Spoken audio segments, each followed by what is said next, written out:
17 stories high, over 1,000 feet long, 300 feet wide,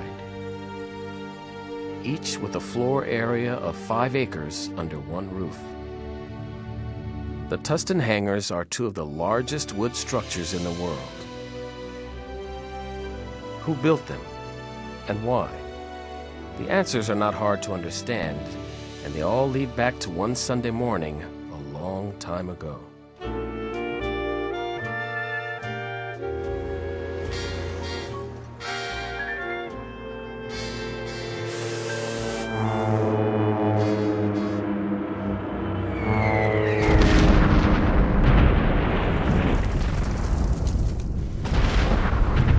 December 7th, 1941, a date which will live in infamy. Orange County, California was a much different place in 1941 than it is today. Some 40 miles south of Los Angeles, and with just over 130,000 people, it was farm country with endless orange groves and bean fields. But the few people who lived here at the time were focused on the same issue as Americans everywhere: the war in Europe and the Pacific. It was on everyone's mind. It was the topic of every conversation. With the images of Pearl Harbor still painfully fresh, the country was on high alert for an attack by Japan on the Pacific coast or Germany on the Atlantic coast. Defending the coastlines was a national priority, and the War Department decided on a well-tested technology that had been around since before World War I: lighter-than-air, or LTA, airships.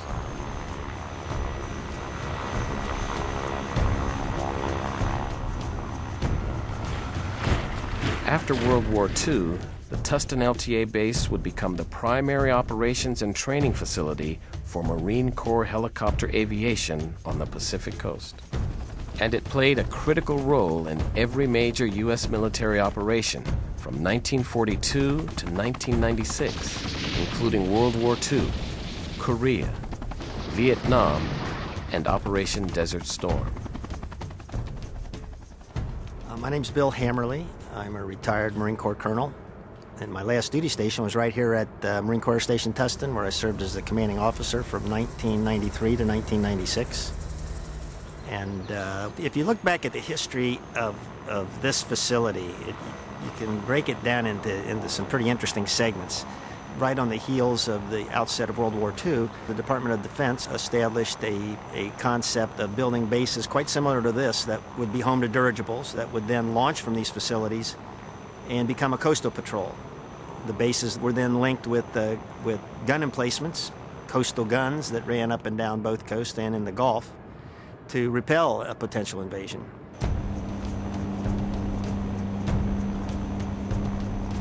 The blimp squadrons operated from LTA fields along the Atlantic and Pacific coasts, in North Carolina, Maine, Massachusetts, New Jersey, Texas, Oregon, and in California at Moffett Field in the Bay Area, and a new facility in what was then Santa Ana, but would later become the city of Tustin. But the blimp squadrons weren't just airborne sentries. They carried a variety of weapons, bombs, and depth charges, and routinely engaged enemy submarines.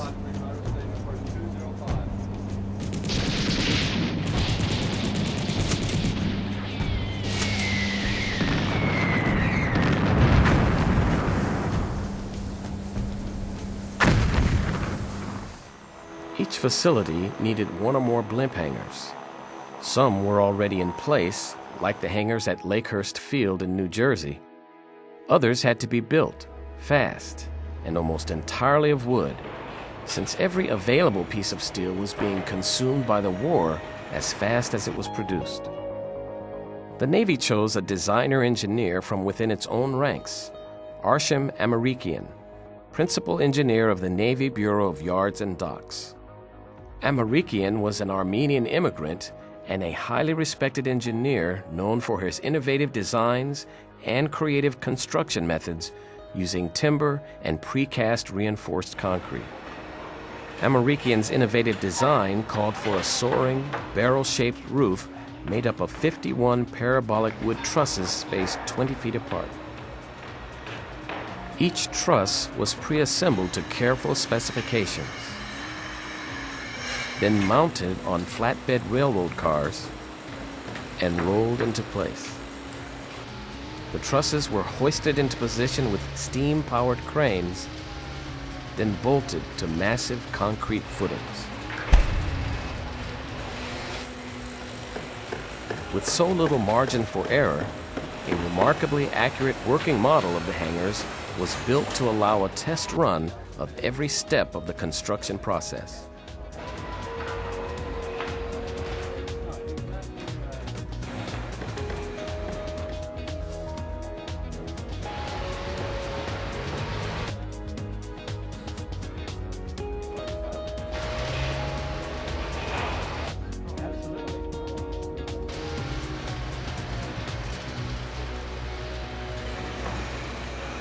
Building each hangar consumed 2,719,000 board feet of lumber,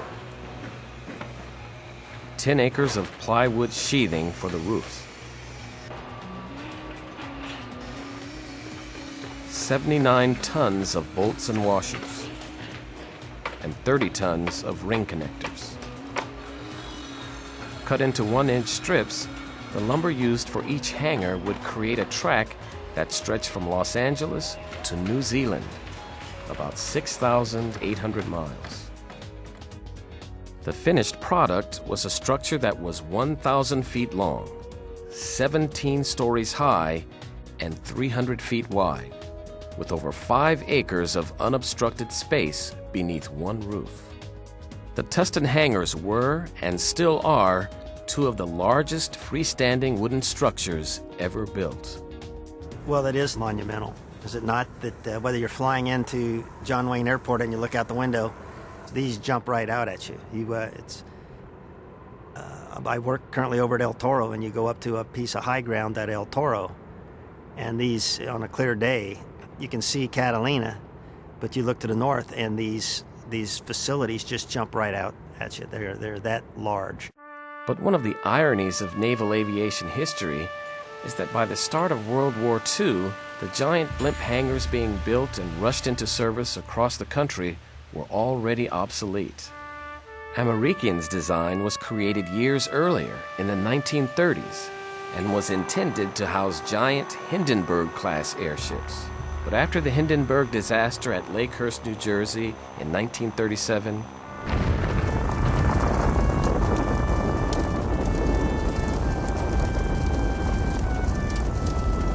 airships of that size were phased out. By the 1940s, nothing in the Navy's airship inventory needed hangars as large as American envisioned, and each of his hangars could house up to 6 of the Navy's World War II-era K-class blimps. But the Navy moved forward with American's original design in the interest of time. Then and now, the size of the Tustin hangars is the first and last impression on everyone who sees them. And the speed with which the hangars were built was as impressive as their size, each taking only 9 months to build. In March 1942, a Los Angeles engineering firm was commissioned by the Navy to use American's design with modifications to build the Tustin LTA station and its enormous hangars. The firm that was selected to oversee the modifications necessary was Holmes and Narver. My dad was Lee Narver. I'm David Narver, Jr., born in 1920, August. We knew American because he was a famous structural engineer, and he did the basic design for all of them. And it wasn't until we came to Tustin that we found out that basic design would not work because of the water table being so high. His design was perfect for back east, but it wouldn't work out here. They knew they were going to have to modify it considerably. The foundations all had to go down quite a ways because of the water. And so that was the first big problem. The final, modified design for the Tustin hangars was completed in the fall of 1942. In April, the James I. Barnes Construction Company was hired as the prime contractor. The company was based in Logansport, Indiana, but had offices in Santa Monica, California. Construction began on Hangar 1, also called Building 28, in October 1942, and was completed in July 1943. Construction on Hangar 2, or Building 29, began in December 1942 and was completed in September 1943. All the lumber used for the hangars, over 2 million board feet of it, was Oregon Douglas fir, treated with metallic salts as a fire retardant. At each end of the hangars are the massive door openings, framed by a pair of reinforced concrete towers some 145 feet high. The towers support an overhead box beam from which the door panels are suspended. There are 6 door panels per opening, each 120 feet high and 37 feet wide. The rolling doors open at the center and are guided and moved on rails by electric motors.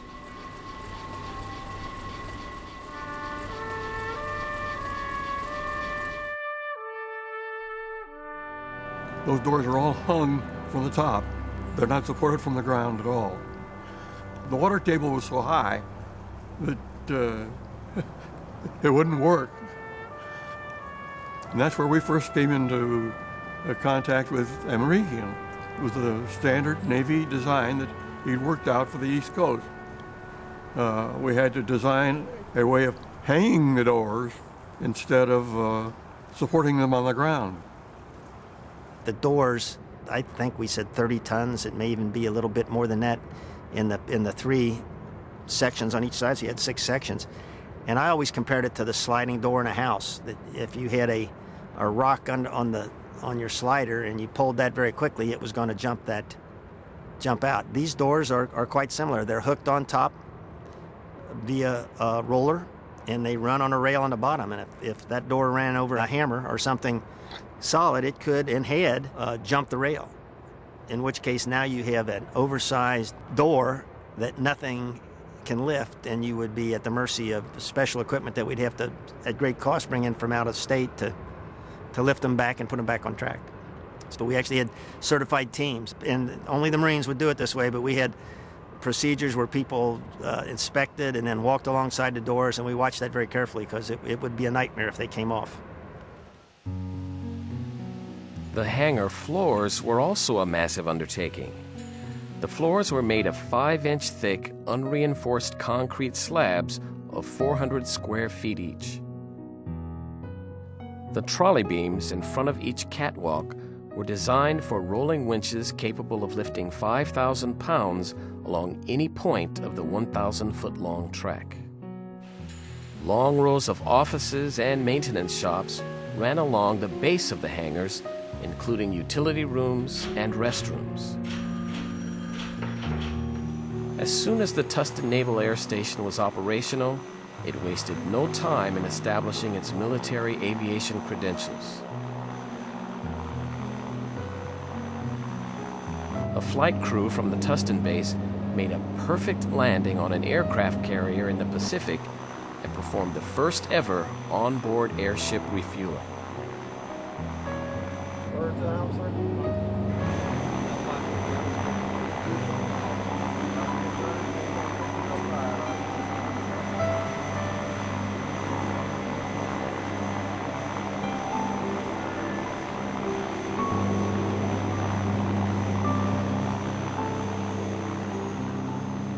Helium for the blimps was delivered by an underground pipeline system that ran beneath the two hangars to a nearby helium plant.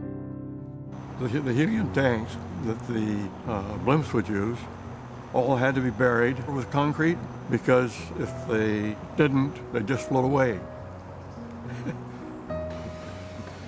The bolts themselves and the way this is constructed is the source of a lot of sea stories.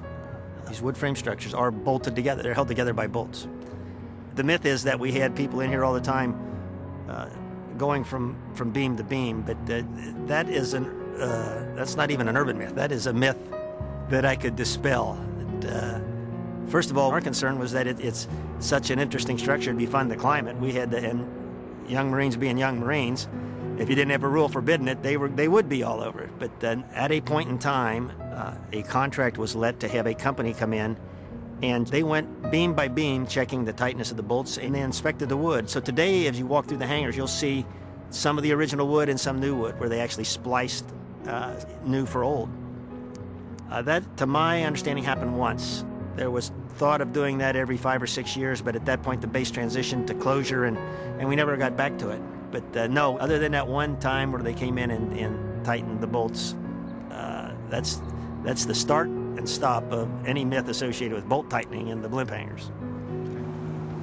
The biggest deal that we had to put up with was the day the fellow forgot to put the brakes on the railroad cars that held the scaffolding. He forgot to set the brakes, and a wind came up, and there was enough of a hangar built that made a wonderful wind tunnel to just blow the whole thing down.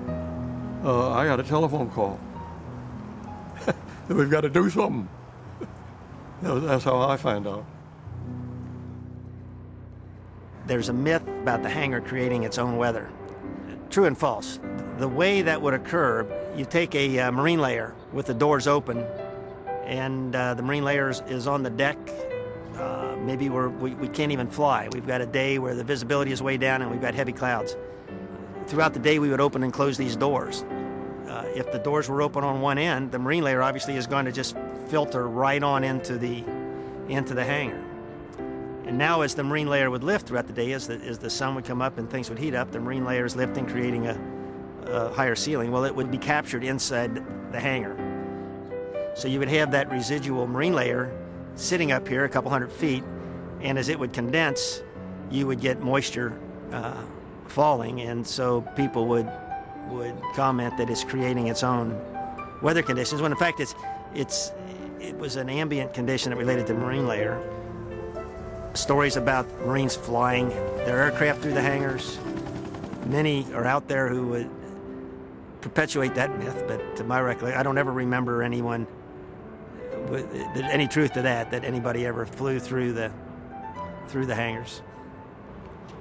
There were myths about this top secret tunnel that ran under the facility that connected the two hangars that had some type of super sensitive Department of Defense mission related to it. I was always fascinated by that one as the commanding officer of the base. I always wanted to see that, but never could find it. So that one's been out there. My fondest recollection is this base never had an indoor basketball court. I'm a Hoosier, and we were able to find one in Japan when I got here that was going to be disposed of, sent back to the States and disposed of. We actually captured it en route, had it shipped here, and stuck a basketball court. So as a Hoosier, I'm very proud of the fact that my lasting legacy, and maybe what some of the troops will remember me for, is that I brought them an indoor basketball court, and we played ball right here on the hangar deck. As a maintenance officer, my recollection, and this is where my memories are not fond. This facility was just a terrible place to have those young Marines performing maintenance on helicopters, because you would park helicopters well out there on the ramp, tow them in here to the hangar, and it's 1,000 foot long, and if you were at the far end of the hangar, it was a logistic effort to get to where you needed to be. We did the best we could, but there were fun things, I think, and it's not so much inside the hangar as the things that went on outside the hangar. There was a little house that our crash fire rescue teams built right adjoining this northerly hangar that was the source of our Friday afternoon gatherings a lot of times, where the troops would empty out of the hangar and we'd sit, and for the life of me I can't remember what we called that house, but it was like a little ranch house and a barbecue pit, and that became a gathering spot alongside the hangar. It's a lot of the memories that have been passed on to me that people recall. And I should mention probably the urban myth, which has some truth to it. And if you climbed in certain areas, you're going to find carvings where Marines over the years, even though they weren't supposed to be up there, snuck into the wood and carved their names into the side of the building in one location or another. So that's up there, but I'll let others figure out exactly where they can find it. Well, it's interesting because when we looked at the impact of the hangar on the broader community, we actually surveyed 5,000 Tustin residents and Irvine residents, and we asked them, what do you think we ought to do with the hangars? Do you think they ought to be saved? And I think everybody's position was that they are historically significant, and whatever we can do to try and save at least one of them, we ought to, but not broad support universally for mandatory preservation of both hangars. In fact, from the time the decision was announced that the facility would close, the city embraced it. Unlike other communities that appeared before the Base Closure Commission begging not to close, the city, I think, was the only community in 1991 basically saying, we support you, whatever you want to do, we're going to be there to work with you. And I think that had a dramatic effect on the final decisions. I think a lot of those that are affected by base closure would argue that the devastating impacts of closure are going to be a hurdle that is going to take a long time to get through. I think what we're anticipating here in the long run in Tustin and the phase out and development will in the long run be a benefit, positive benefit to Tustin, far in excess of the original Marine Corps Air Station facility. We had people that wanted to develop indoor skating rinks and botanical gardens and indoor snow slopes, Indian gaming facilities.